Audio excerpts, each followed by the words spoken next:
Just into our newsroom, we have received medical records from the attempted shooting of Alex Murdaugh back on Labor Day weekend. The records released by a spokesperson for Murdaugh show he suffered injuries from at least one gunshot wound.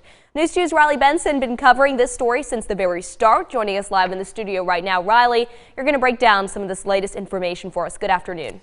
Yeah, good afternoon, Hannah. The records provided to us from Murdaugh's spokesperson show Alex Murdaugh suffered two superficial appearing gunshot wounds to the back of his head with no active hemorrhage at the time he was brought in. Now, a CT scan uncovered a small skull fracture at the injury point.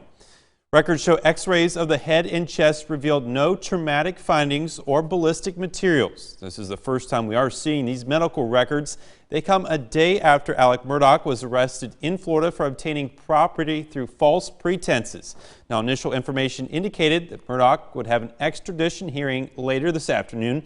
Earlier this morning, we learned that hearing would likely be postponed until next week sometime, possibly Wednesday or Thursday. Now, most recent information from the Orange County Sheriff's Office, where Murdaugh is being held, says a hearing could in fact happen today, but more than likely will wait until next week.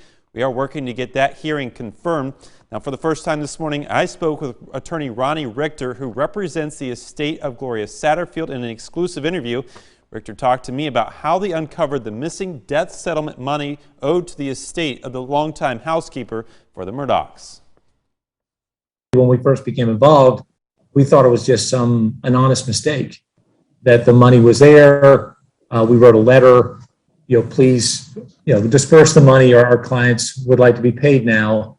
And when we sent the letter, it was radio silence, and we knew then that there was something wrong.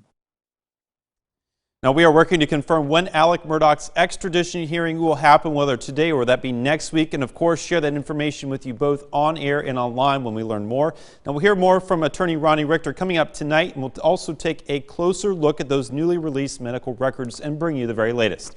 Live in studio, Riley Benson. Count on 2.